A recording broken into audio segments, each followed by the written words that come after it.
Está chamada. Bom, gente, como eu falei, esse tema é um tema muito interessante. Capítulo 14, título Desafio à Autocrítica. O pensamento autocrítico, ou crítico interno, como eu gosto mais de chamar, é a maneira como a gente se trata, a maneira como a gente descreve a nós mesmos, né? Como a gente se julga e como a gente lida com as coisas que a gente pensa e com as coisas que a gente faz. A crítica a nós mesmos é algo importante, né? Para a gente se avaliar, para a gente se desenvolver, ver o que está errado, ver onde a gente precisa mudar, crescer e melhorar. Então, a crítica não é algo ruim. Ela se torna ruim quando? Quando ela é majoritariamente negativa ou pejorativa. É quando a gente se descreve somente, ou a maioria das vezes, de uma maneira muito negativa, às vezes até ofensiva, né, nos falando palavras que nos diminuem, que nos ofendem, nos descrevendo de maneira negativa. Então, quando chega nesse momento, a crítica se torna algo ruim e aí algo tratável na terapia. O capítulo do livro traz dois tipos de autocrítica: a crítica relacionada à depressão e a crítica relacionada à ansiedade. Na depressão, o pensamento autocrítico ele é muito focado no lamento.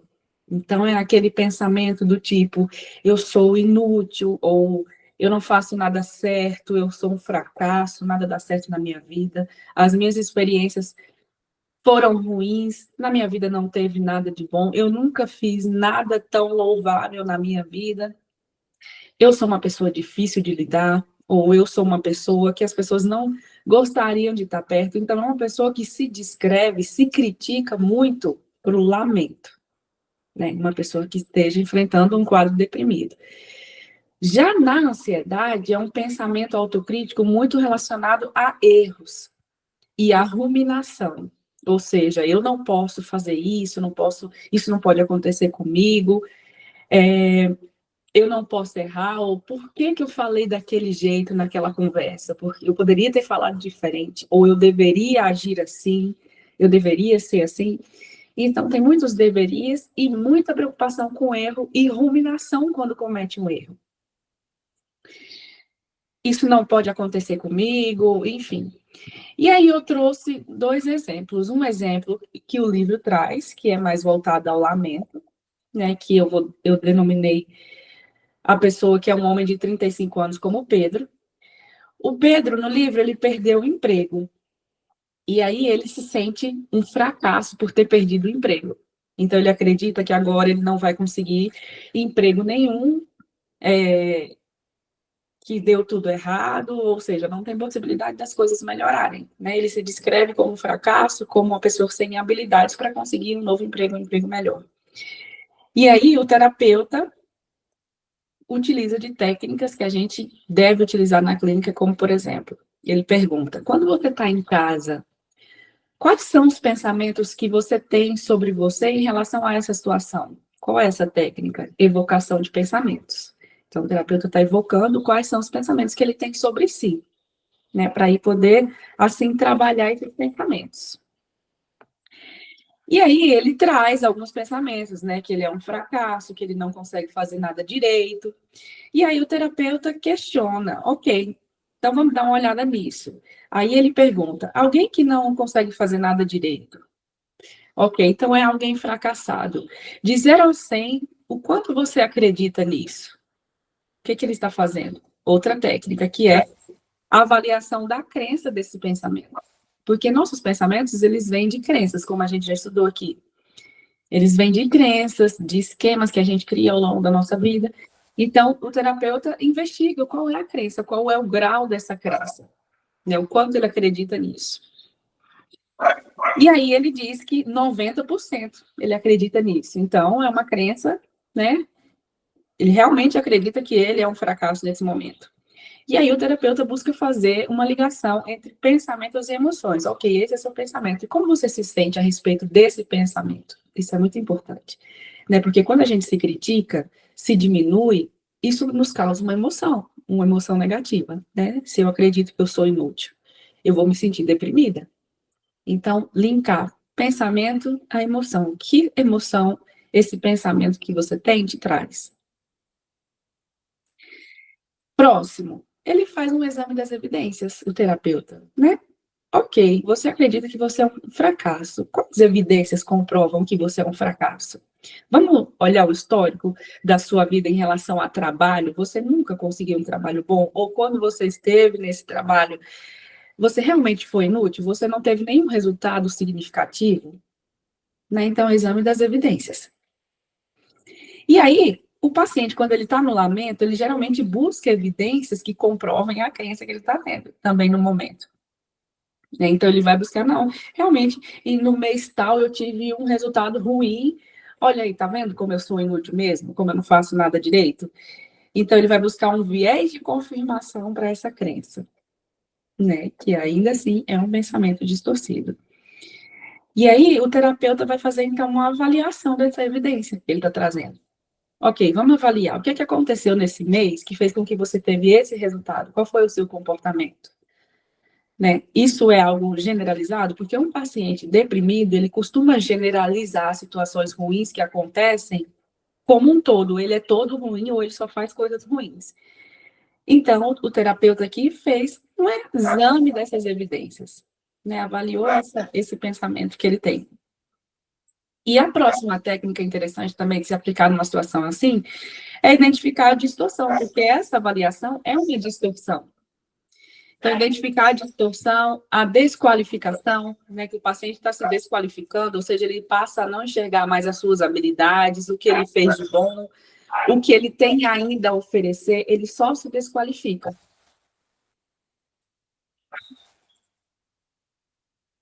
Alguma coisa, mas tudo bem, gente, até aqui?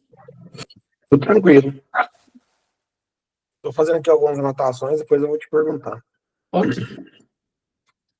E aí, em outro momento da sessão, o terapeuta avalia a identificação dos pressupostos e regras, ou seja, quais são as regras que esse paciente está tendo em relação a si mesmo. Será que em algum momento ele determinou para si mesmo que ele não poderia errar, não poderia ter um resultado ruim, ou que se ele realmente tivesse um fracasso, porque isso pode acontecer no nosso trabalho, a gente ter um momento de fracasso ou um momento de erro, né? Uma coisa que a gente planejou não ser bem aquilo e o resultado ser ruim. Isso pode acontecer. Mas o nosso trabalho é só aquilo? Não. Então, avaliar quais são as regras que eu crio para mim. Eu não posso errar em momento nenhum. Em momento nenhum, eu posso pensar que o diagnóstico de um paciente é tal e, na verdade, não ser. E eu precisar estudar de novo para avaliar se realmente é aquilo. Isso pode acontecer. Então, ok, essa é uma regra que eu criei para mim, que eu não posso errar. Aí ele faz o exame do custo-benefício dessa crença, desse pensamento. Então, quais são os custos e quais são os benefícios de você pensar assim? No que esse pensamento te leva?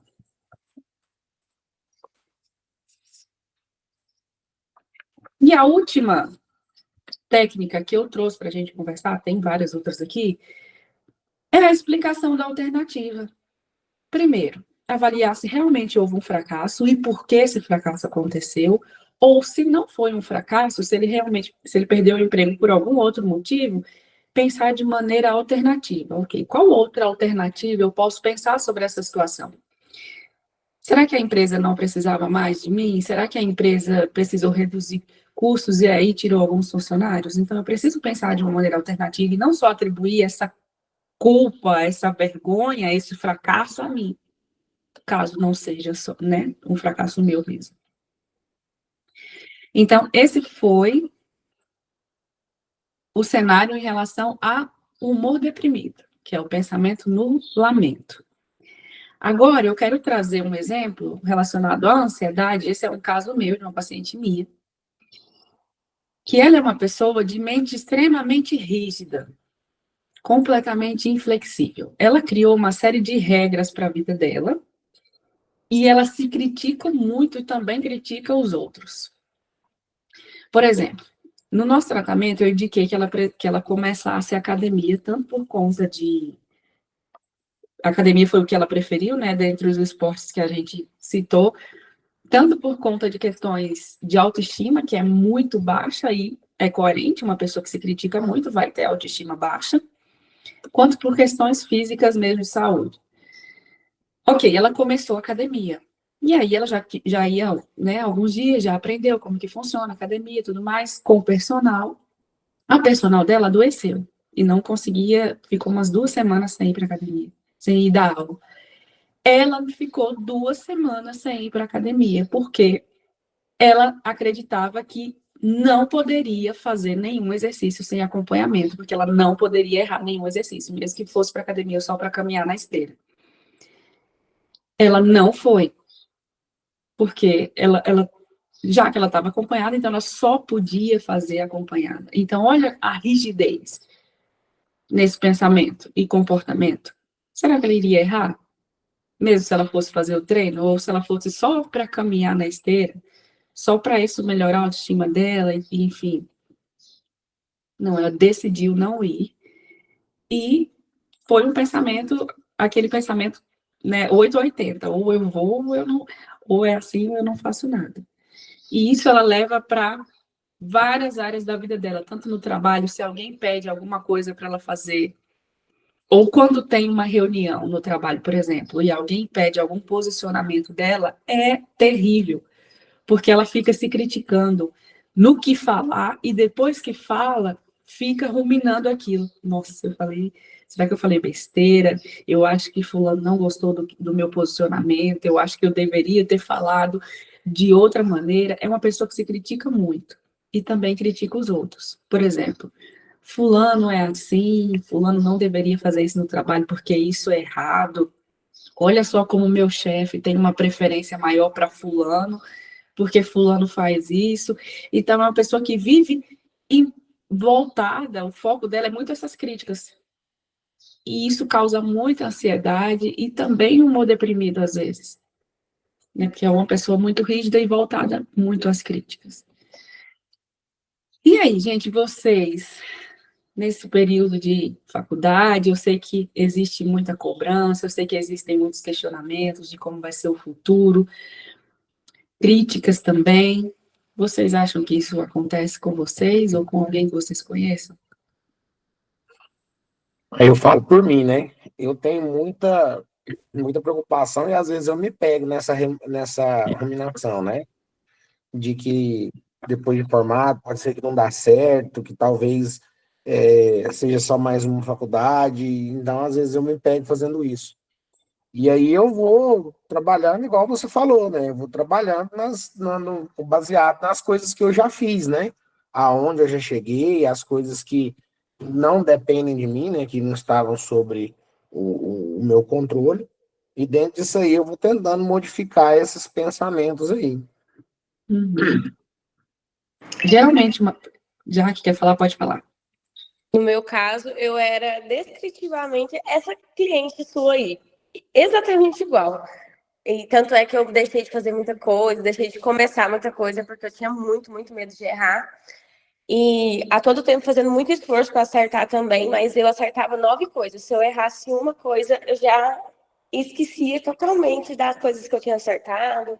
E era um peso muito grande para mim errar e tudo mais. Aí depois que eu comecei a fazer terapia, eu tenho lidado melhor. Mas foi um sofrimento assim, ó, que misericórdia. Uhum. Você falou algo muito importante aí, Jaque, que eu iria falar, inclusive. Quando é voltado à ansiedade, essa autocrítica, a pessoa tem um comportamento de esquiva. Então, se eu me critico muito, eu vou deixar de fazer muitas coisas porque eu não quero errar, ou porque eu não quero que aquilo dê. Que eu não me sinto capaz de fazer aquilo sozinha, então eu não vou fazer. Já para não me criticar depois, caso algo dê errado.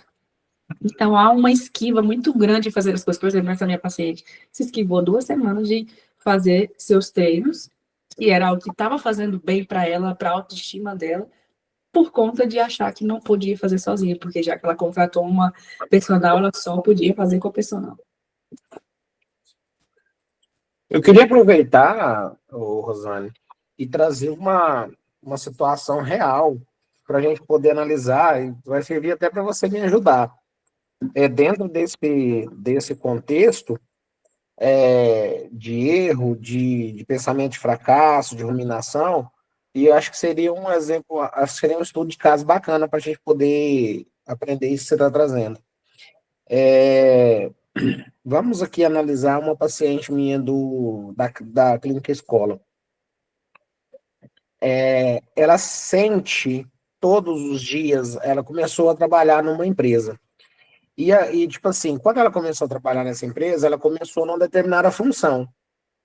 E aí ela começou uma amizade com a gerente da empresa, e por causa dessa amizade, a gerente coloca ela para poder fazer outras funções que não são a dela. Funções essa que ela não gosta de fazer. Uhum. Mas ela não consegue se impor e nem falar nada por causa dessa amizade. Essa suposta amizade não traz nenhum benefício para ela. Ela não, porque ela é minha amiga, ela me dá um tempo a mais, ela me dá um. Não traz nenhum benefício para ela, mas ela não consegue se impor. Nisso, todos os dias, tanto ao iniciar o trabalho quanto ao sair do trabalho, ela tem crises de ansiedade. Uhum. Porque ela não, por exemplo, assim, quando ela vai para o trabalho, ela não quer ir, porque ela sabe que ela vai passar por tudo isso. E quando ela sai do trabalho, ela dá crise de ansiedade porque ela já pensa no outro dia que tudo isso vai acontecer de novo. Ela está buscando um novo emprego e, com isso, ela mandou alguns currículos, algumas empresas chamou para entrevista, mas ela acabou não passando.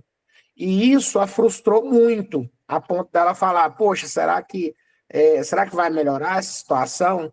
Será que eu sou capaz de trabalhar ou será que eu vou ter que ficar o resto da vida nesse serviço? Uhum. E aí ela fica nessa ruminação de que não vai dar certo, não vai dar certo, não vai dar certo, que ela não se sente capaz, por isso que as empresas não estão contratando ela. E aí eu fiz isso que você falou, né, de trabalhar essa parte, falar, poxa, você conseguiu trabalhar já em 2 lugares, conseguiu trabalhar no Açaí, conseguiu trabalhar em outro lugar, então isso não quer dizer. Então eu queria, sim, que você analisasse esse caso e trouxesse o que você faria, né, para gente, para eu poder ver se eu acertei na minha intervenção com ela e também exemplificando isso que você trouxe. Parece ter muitas camadas aí. Aí você vai me dizer, já conhecendo a história dela, o que você acredita que seja. Certo. Geralmente, uma pessoa assim, Vinícius, ela tem uma autoestima baixa porque ela é uma pessoa insegura, não se sente capaz de se posicionar, ou talvez por medo de perder a amizade, de perder o emprego, do clima ficar ruim, talvez ela já tenha tido perdas anteriormente, e isso levou ela a ter medo de se posicionar para não perder pessoas, enfim. Pode ser uma questão de dificuldade de dizer não também, aquela pessoa que diz sim para tudo, aceita tudo, mesmo que faça mal a ela, então, assim, ela não consegue dizer não para o outro por medo da reação do outro, por medo de não conseguir lidar com a reação do outro quando receber esse não. Então, assim, quais são os medos dela? Você poderia, não sei se você já fez isso, questionar. Qual é o seu receio? Ela vem de uma situação muito complicada. Inclusive, essa paciente foi até aquela que você me deu supervisão. A gente conversou. Lembra? Não, perdão. Eu levei 2. Aí você me deu supervisão de uma e ficou de eu levar a outra. Uhum. E aí acabou as aulas e foi justamente essa outra que a gente não falou.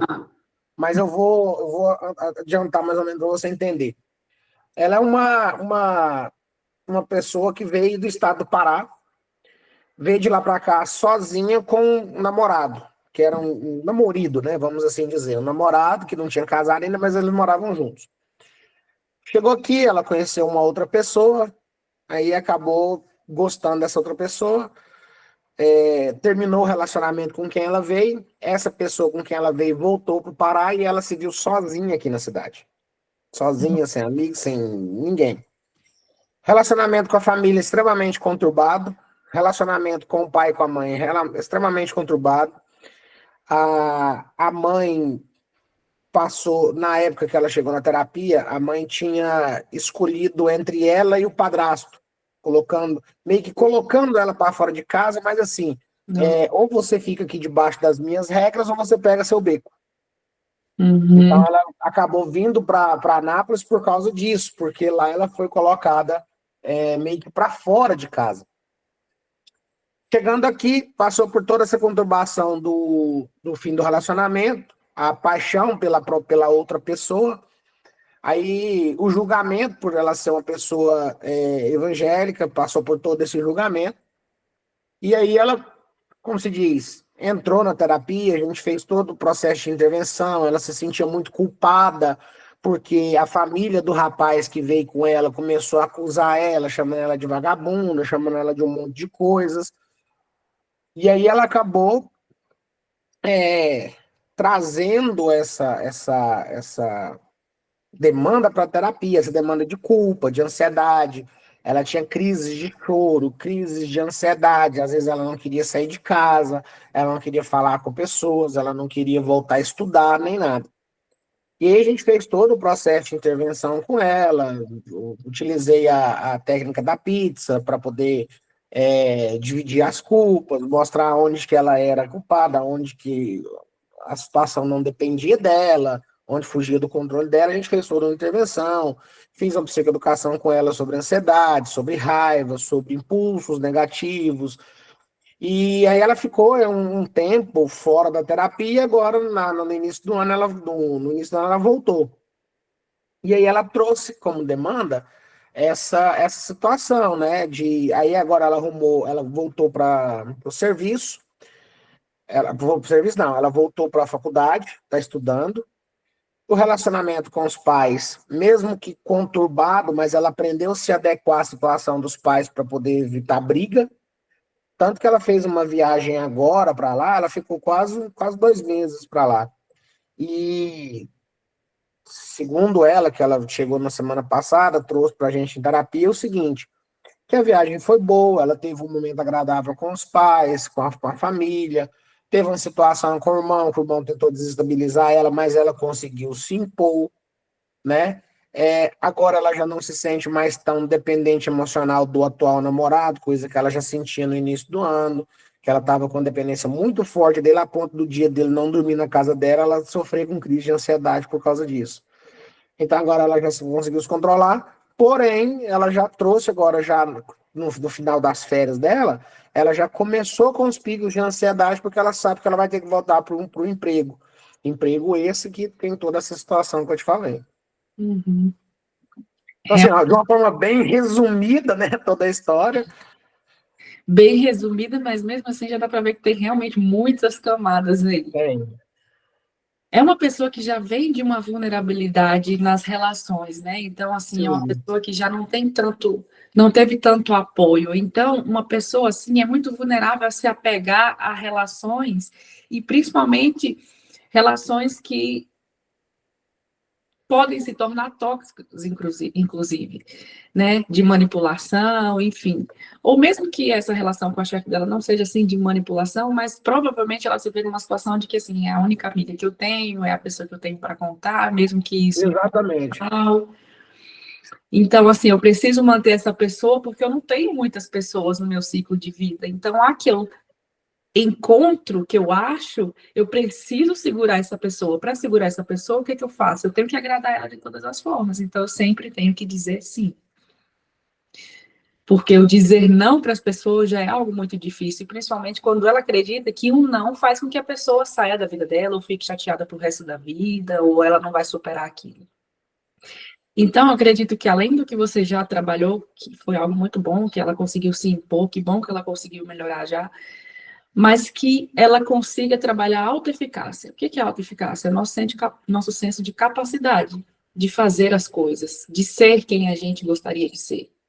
Né? Eu sou capaz de dizer não para alguém, eu sou capaz de me impor, de me escolher, de colocar os meus limites numa situação e exigir que o outro respeite isso.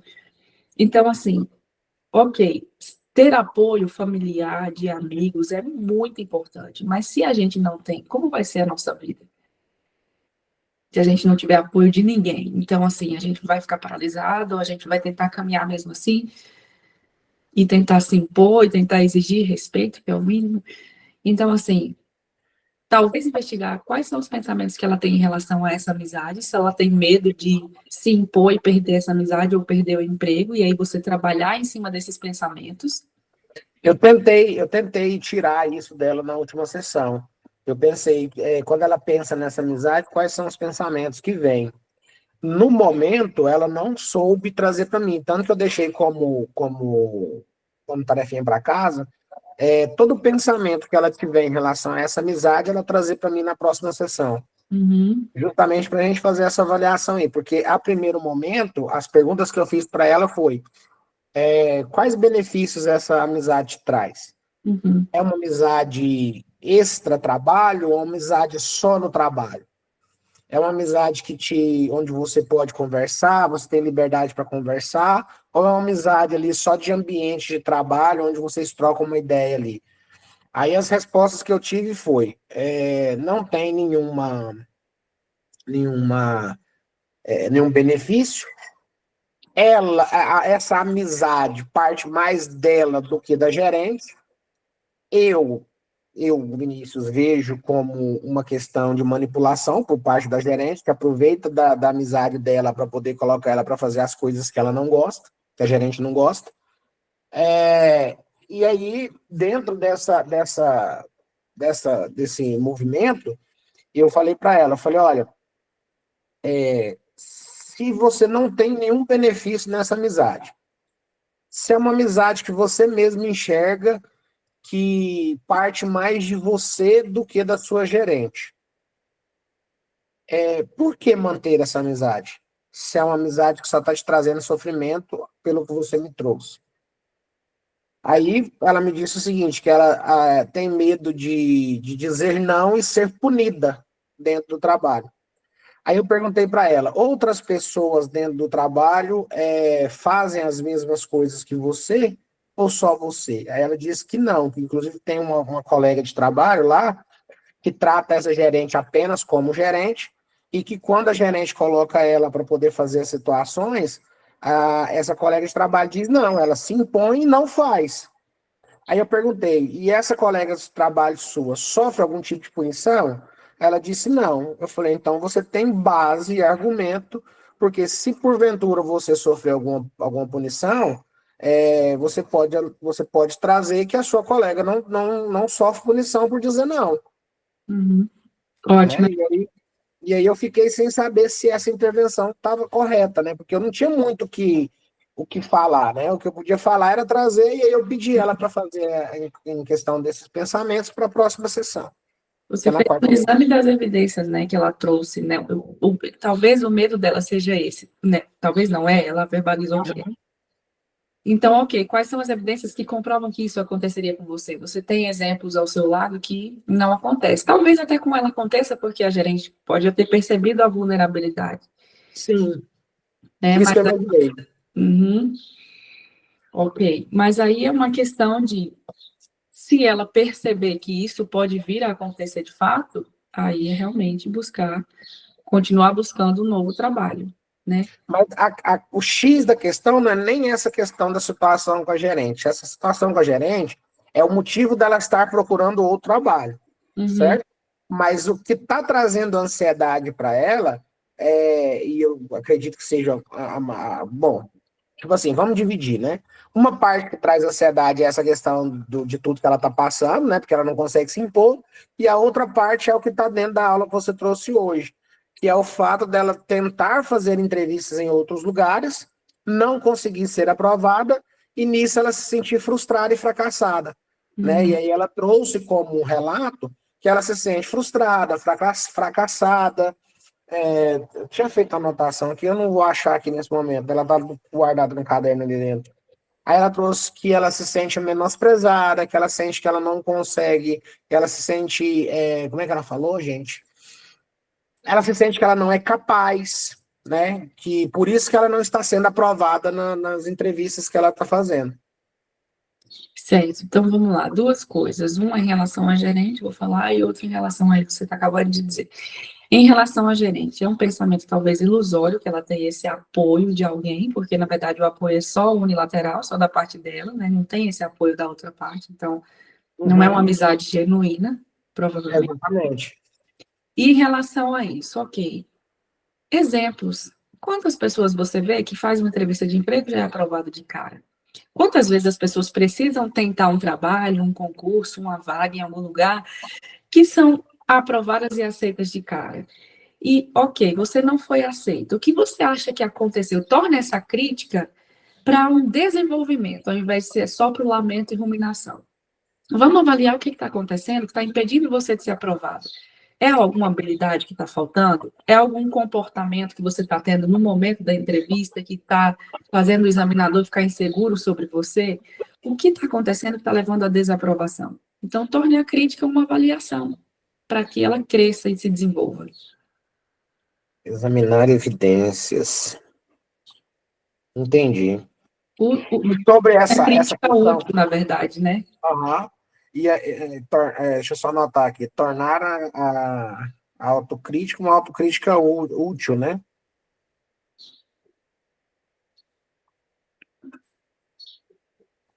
Certo. Interessante. E aí trabalhar para ela, igual você falou, em vez dela focar só no erro, né? Igual o que pode ser um erro, né? O que está levando a essa ruminação, transformar isso em uma análise pessoal. Mostrar para ela que, bom, se ela conseguiu trabalhar no Açaí, que é uma grande atacadista, se ela conseguiu trabalhar onde ela está hoje, que é uma empresa de renome aqui em Anápolis, isso não quer dizer que ela não seja capaz, né? Que talvez ela só não era a pessoa ideal para a vaga que eles buscavam. Exatamente. E às vezes a pessoa torna isso algo pessoal, mas vamos pensar Aham. pelo outro lado, o lado da empresa. O que que eu Pelo lado da quero empresa. um funcionário? Eu quero um Uhum. funcionário assim. Se você não está se enquadrando, não quer dizer que você é ruim, quer dizer que você não se enquadra para mim nesse momento. Naquele momento, naquela função. Uhum, Por mais que seja uma função que ela queira. sim, Que talvez a empresa pode, por exemplo, a empresa quer um homem. Ela, como mulher, ela não vai se encaixar. Isso não quer dizer que ela seja inferior a um homem, mas é uma preferência da empresa. uhum.